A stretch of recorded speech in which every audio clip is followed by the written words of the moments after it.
కార్మికులకి కేంద్రం శుభవార్త అండి. ప్రతి ఒక్కరికి 1000 రూపాయలు ఇలా చేయాల్సిందే అంటూ కొత్త పథకాన్ని ముందుకు తెచ్చింది. ఎందుకంటే ఈ పథకం అనేది చాలా మందికి తెలియదు. ఆ కారణంగా కేంద్రం పెద్దగా ప్రచారం చేయదు, రాష్ట్రాలు కూడా చేయవు. అందువల్ల పథకాల ప్రయోజనాలు అందకుండా పోతున్నాయని చెప్తున్నారు. దాని పేరు ఏంటంటే ఈ శ్రామ్ కార్డు అండి. ఈ పథకాన్ని తెచ్చింది కేంద్ర ప్రభుత్వం.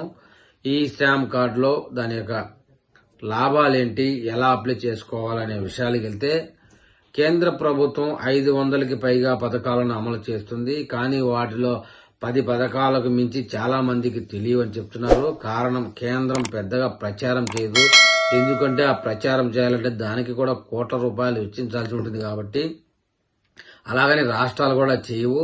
అందువల్ల పథకాల ప్రయోజనాలు అందకుండా పోతున్నాయని ఇప్పుడు మనం ఓ మంచి పథకం గురించి చర్చించుకోబోతున్నాం. ఈ వీడియో ఎక్కడ కూడా స్కిప్ చేయకుండా చూస్తే ఈ పథకం విషయంలో మీకు బాగా అర్థమవుతుంది. కేంద్ర ప్రభుత్వం అసంఘటిత రంగంలోని కార్మికుల కోసం ఈ శ్రామ్ కార్డ్ పథకాన్ని తెచ్చింది. ఈ పథకం కింద 2024 జనవరి 3వ వారం వరకు ఈ శ్రామ్ కార్డ్ ప్లాట్ఫామ్ లో చేరిన వారందరికీ కేంద్రం 1000 రూపాయలు చొప్పున ఇచ్చింది. ఇప్పుడు మూడోసారి మళ్లీ ఎన్డీఏ అధికారంలోకి రావడంతో మళ్లీ మరో 1000 రూపాయలని మార్చిలో ఇచ్చేందుకు రెడీ అవుతుంది. మరి ఆ మనీ ఎలా పొందాలో, ఈ స్కీమ్ ఎలా చేరాలో అనేది తెలుసుకుందాం. ఈ పథకాన్ని కేంద్ర కార్మిక ఉపాధి శాఖ ఈ శ్రమ కార్డు యోజన అని పిలుస్తుంది. దీని ద్వారా అసంఘటిత రంగంలోకి ఉద్యోగులు, కార్మికులు ప్రయోజనం పొందగలరు. వారికి ఈ శ్రమ కార్డు లభిస్తుంది. ఇది ఆధార్ కార్డు లాగానే ఉంటుంది. దీని ద్వారా వారికి కొన్ని ప్రయోజనాలు ఉన్నాయి. అందుకే ఈ శ్రామ్ పోర్టల్ eShram.gov.in లో చాలా మంది చేరారు. అలా చేరేవారు మార్చి 2వ వారంలో 1000 రూపాయలు పొందే అవకాశం ఉందండి. ఈ శ్రమ కార్డు మనీ పొందేందుకు అర్హతలు: ఆల్రెడీ మొదటిసారి 1000 రూపాయలు పొందిన వారు ఆటోమేటిక్ గా రెండోసారి కూడా 1000 రూపాయలు పొందుతారు.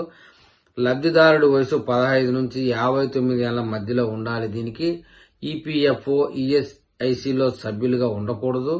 ట్యాక్స్ చెల్లిస్తూ కూడా ఉండకూడదు. అసంఘటిత రంగంలో ఉండాలి. ఈ శ్రామ్ కార్డు మనీ కోసం ఉండాల్సిన పత్రాలు ఏంటంటే Aadhaar card, bank passbook, ration card, mobile number, current bill కూడా ఉండాలి. ఆధార్ కార్డుకి బ్యాంక్ అకౌంట్ కి లింక్ అయి ఉండాలండి. ఈ శ్రామ్ కార్డ్ కోసం ఎలా రిజిస్ట్రేషన్ చేసుకోవాలి అని అంటే, అభ్యర్థులు ఈ సేవా కేంద్రానికి వెళ్లి eShram.gov.in పోర్టల్ ద్వారా తమ పేరును నమోదు చేసుకోవచ్చు. 2021 ఆగస్టు 26 నుంచి రిజిస్ట్రేషన్లు జరుగుతున్నాయి. దేశవ్యాప్తంగా ఈ నమోదు ప్రక్రియ అమల్లోనే ఉంది. దీనికి పలానా డేటు, డెడ్ లైన్ అంటూ ఏమీ లేదండి. స్వయంగా రిజిస్ట్రేషన్ ప్రక్రియ ముందుగా ఈ శ్రామ్ పోర్టల్లోకి వెళ్ళాలి. అక్కడ ఈ శ్రామ్ క్లిక్ చేయాలి. మీ ముందు national database for un organisation worker website open అవుతుంది. అక్కడ మీరు రిజిస్ట్రేషన్ న్యూ క్లిక్ చేయాలి.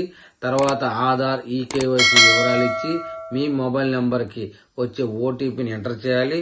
తర్వాత continue to enter other details కి క్లిక్ చేసిన తర్వాత సబ్మిట్ క్లిక్ చేసి రిజిస్ట్రేషన్ చేస్తే వెంటనే పూర్తయిపోతుంది. Universal account number UAN card అంటే ఈ శ్రామ్ కార్డు డౌన్లోడ్ అయిపోతుందండి. ఈ కార్డు మీ దగ్గర ఉండడం వల్ల ఈ పథకం నుంచి వచ్చే ప్రయోజనాలు మీరు పొందగలరు. మరిన్ని వివరాల కోసం హెల్ప్ లైన్ నెంబర్ కూడా ఇచ్చారండి. 14432కి కాల్ చేసి ఈ యొక్క పథకం యొక్క డీటెయిల్స్ అడిగినా కూడా చెప్తారని చెప్తున్నారు.